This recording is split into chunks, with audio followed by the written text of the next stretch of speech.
કોઠિંબામાં calcium vitamins ભરપૂર છે. હવે આ કેલ્શિયમ અને વિટામિન્સ શરીર માટે ઉપયોગી છે. જો એનું સેવન કરાય તો શરીરમાં જમા થયેલી ગંદકી બહાર નીકળે છે. નમસ્કાર દર્શક મિત્રો, ખબર છે .com ઉપરથી હું દ્રષ્ટિ નાયક આપ સૌનું સ્વાગત કરું છું. દર્શક મિત્રો, શાકભાજી શરીર માટે ખૂબ ઉપયોગી છે, આપણે સૌ જાણીએ છીએ. પરંતુ અમુક એવા શાકભાજી અને ફળો કે જે સિઝનેબલ તરીકે ગણાતા હોય છે. તો વરસાદની સિઝનમાં બજારમાં વિવિધ પ્રકારના શાકભાજીઓ તમને જોવા મળશે, પરંતુ ઘણા એવા શાકભાજી છે જે ફક્ત તમને આ જ સિઝનમાં જોવા મળશે. જો તમે એનો ઉપયોગ કરશો તો તમને ઘણા ફાયદા થશે. તો કેટલાક શાકભાજી બસ થોડો સમય માટે જ તમને જોવા મળે છે, પરંતુ આવા શાકભાજી સ્વાદિષ્ટ તો છે જ, એની સાથે ફાયદાકારક પણ છે.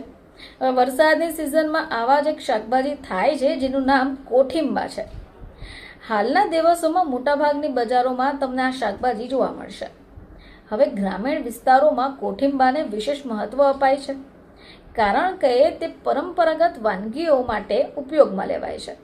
હવે આ જે શાકભાજી છે સ્વાદિષ્ટ તો છે જ, પરંતુ સ્વાસ્થ્ય માટે પણ ફાયદાકારક છે.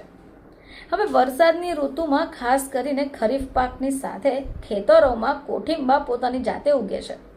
હવે એનો વેલો નળાકાર હોય છે જે જમીન પર ફેલાય છે, અથવા એવું કહી શકાય કે જો કોઈ ટેકો મળે તો ઊંચે પણ ચઢી જાય છે. આ કોઠિંબાના વેલા ઘણીવાર તમને ખેતરોમાં ઝાડીઓના રૂપમાં પણ જોવા મળશે. હવે આ જે ફળ છે તે નાના, ગોળ અને આછા લીલા રંગના હોય છે. હવે તમે ઈચ્છો તો એને ગમે તે રીતે આહારમાં એડ કરી શકો, જેમ કે રાંધીને, શેકીને અથવા શાકભાજી બનાવીને પણ ખાઈ શકાય. હવે આ જે શાકભાજી છે એની અંદર બીજ પણ હોય જે સ્વાદિષ્ટ હોય છે.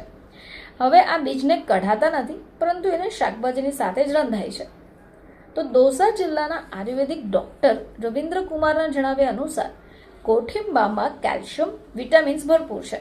હવે આ કેલ્શિયમ અને વિટામિન્સ શરીર માટે ઉપયોગી છે. જો એનું સેવન કરાય તો શરીરમાં જમા થયેલી ગંદકી બહાર નીકળે છે, લીવર અને કિડની સાફ થાય છે. ખાસ કરી વૃદ્ધો માટે ફાયદાકારક રહેતું હોય છે. જો તમે એનું નિયમિત સેવન કરશો તો તમને ઘણા બધા ફાયદા પણ થઈ શકે છે. હવે આ શાકભાજીની વાત કર્યા છે તો તેનો મુખ્ય ઉપયોગ એટલે કે મુખ્ય રીતે ચટણી જ બનતી હોય છે. બિકાનેરની આજુબાજુના વિસ્તારમાં મોટા પ્રમાણમાં મળી જાય છે અને એનું શાક રાજસ્થાનના અન્ય વિસ્તારોમાં પણ સપ્લાય થાય છે.